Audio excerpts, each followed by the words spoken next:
Assalamualaikum warahmatullahi wabarakatuh. Perkenalkan, nama saya Mukus Ibrahim dengan NIM 241010504113. Di sini saya akan mempresentasikan tugas pengantar kredit analis dengan materi pembahasan pengertian masing-masing rasio, kelebihan dan kelemahan masing-masing rasio, indikator dan pengertian masing-masing indikator, lalu rumus masing-masing indikator dari rasio. Ya, rasio tersebut terdiri dari 5, yaitu rasio likuiditas. Rasio likuiditas adalah alat untuk mengukur kemampuan perusahaan memenuhi kewajiban jangka pendeknya. Lalu rasio solvabilitas. Rasio solvabilitas adalah alat untuk mengukur kemampuan perusahaan dalam memenuhi kewajiban jangka panjangnya.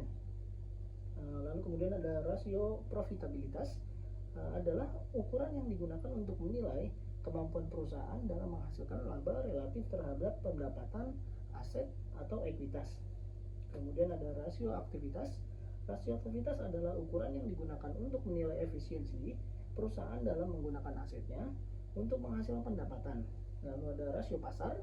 Rasio pasar adalah ukuran yang digunakan untuk menilai nilai pasar perusahaan relatif terhadap kinerja keuangannya. Ya. Di sini yang selanjutnya ada rasio likuiditas dengan kelebihannya. 1. Memberikan gambaran yang jelas tentang kemampuan perusahaan. 2. Untuk membantu keputusan investasi atau pinjaman yang lebih baik. 3. Rasio ini memudahkan perbandingan likuiditas antar perusahaan dalam industri yang sama. Kelemahannya hanya dapat melihat jumlah aset tanpa mempertimbangkan kualitas dan kemampuan aset. Kedua, rasio ini hanya fokus pada kewajiban jangka pendek. Ketiga, aset dapat dinilai secara subjektif. Kemudian ada rasio solvabilitas dengan kelebihannya memberikan gambaran tentang kemampuan perusahaan untuk memenuhi kewajiban jangka panjang. Kedua, membantu investor dari kreditor menilai risiko investasi dan keputusan pinjaman. Ketiga, menggambarkan kesehatan keuangan jangka panjang yang penting untuk perencanaan strategi. Dengan kelemahannya, 1. Fokus pada kewajiban jangka panjang. 2. Interprestasi rasio dapat bervariasi antar industri sehingga perbandingan harus hati-hati. 3. Mengandalkan data keuangan historis yang mungkin tidak mencerminkan kondisi saat ini. Kemudian rasio profitabilitas dengan kelebihannya membantu mengevaluasi seberapa efisien perusahaan dalam menghasilkan laba. Kedua, memudahkan perbandingan profitabilitas antar perusahaan dalam industri yang sama. 3. Memberikan informasi penting bagi investor dan manajemen dalam membuat keputusan strategis. Kemudian kelemahannya, 1. Hanya berfokus pada laba tanpa mempertimbangkan kemampuan membayar kewajiban jangka pendek. Yang kedua ada rasio dapat dipengaruhi oleh kebijakan akuntansi. 3. Hanya mengandalkan data keuangan historis. Kemudian rasio aktivitas dengan kelebihan membantu mengevaluasi seberapa efisien perusahaan dalam menghasilkan laba. Kedua, memudahkan perbandingan profitabilitas antar perusahaan dalam industri yang sama. Ketiga, memberikan informasi penting bagi investor dan manajemen dalam membuat keputusan strategis. Dengan kelemahannya, 1. Memberikan gambaran tentang seberapa baik perusahaan menggunakan asetnya. 2. Dapat membantu manajemen mengidentifikasi area memerlukan perbaikan dalam pengelolaan aset. 3. Memudahkan perbandingan efisien antar perusahaan dalam industri yang sama. Lalu rasio pasar dengan kelebihannya membantu investor menilai apakah saham perusahaan dinilai tinggi atau rendah di pasar. Kemudian memberikan wawasan tentang prospek pertumbuhan perusahaan berdasarkan ekspektasi pasar. Ketiga, memudahkan perbandingan antar perusahaan dalam industri yang sama untuk mengidentifikasi peluang investasi. Kemudian dengan kelemahannya dapat dipengaruhi oleh faktor eksternal dan sentimen pasar, hanya berfokus pada nilai pasar. Rasio bisa bervariasi tergantung pada metode perhitungan dan asumsi yang digunakan.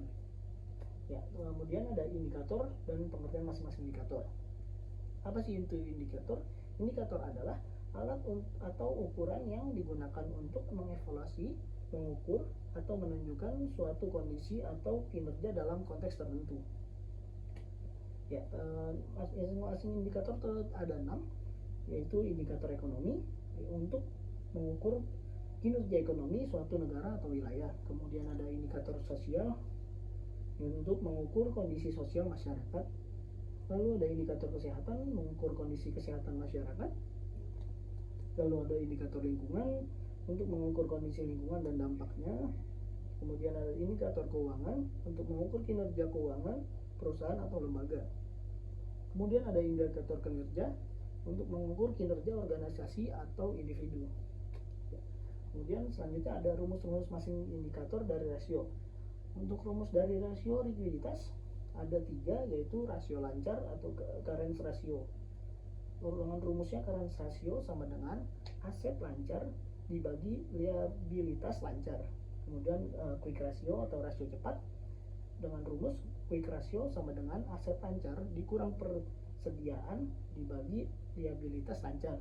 Ketiga ada cash ratio atau rasio kas. Dengan rumusnya cash ratio sama dengan kas plus setara kas dibagi liabilitas lancar. Kemudian rasio solvabilitas dengan rumusnya debt to equity ratio, rasio hutang terhadap ekuitas. Debt to equity ratio sama dengan total liabilitas dibagi ekuitas.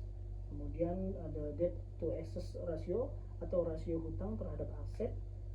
Debt to assets ratio sama dengan total liabilitas dibagi total aset dikali 100%. Kemudian selanjutnya ada rasio profitabilitas dengan rumus gross profit margin atau margin laba kotor dengan rumus gross profit margin sama dengan laba kotor dibagi penjualan dikali 100%.